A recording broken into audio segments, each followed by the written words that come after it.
Praise lord. జీవము గల దేవుని పరిశుద్ధాత్మ సహవాసం వడలి.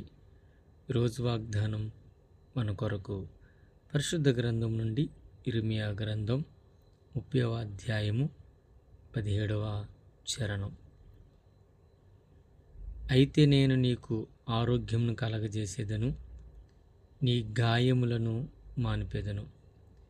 నేను నీకు ఆరోగ్యము కలగజేసేదను, నీ గాయములను మాన్పెదను.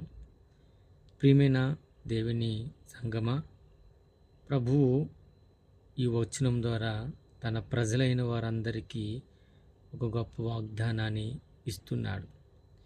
ఇతరుల వారిని ఎవరైనా సరే లక్ష్య పెట్టిన వారు కానీ, వెలివేయబడిన వారు కానీ నిరాశపరిచినప్పటికీ దేవుడు వారిని విడిచిపెట్టకుండా శారీరకంగా, మానసికంగా మరియు ఆధ్యాత్మికమైనటువంటి సంపూర్ణత స్వస్థతను దేవుడు మనకు అనుగ్రహింపచేసేవాడు. పిల్లరా, నాకు నా వారు లేరు, నన్ను పిలిచేవారు, నన్ను ఎన్నుకున్నవారు లేరు, నా బలహీనతలో నన్ను బాగుపరిచేవారు, మాట్లాడేవారు లేరు అనుకుంటున్నావేమో. కానీ దేవుడు తన ప్రజలకు ఒక గొప్ప వాగ్దానం ఏంటి అంటే, వెలివేయబడిన, విసివేయబడిన, నీవు ఒంటరిగా ఉన్నా అని శారీరకంగా, మానసికంగా, ఆధ్యాత్మికంగా సంపూర్ణత స్వస్థతను కలిగజేసే దేవుడు. నువ్వు నమ్మినట్లయితే ఆ మేలును పొందుకోబోతున్నావు. ప్రార్థన. మహాగుణుడ, మహోన్నతుడా, పరిశుద్ధుడా, ప్రేమగల తండ్రి, నీ పరిశుద్ధమైన నామను బట్టి మీకు వందనాలు, స్తోత్రాలు.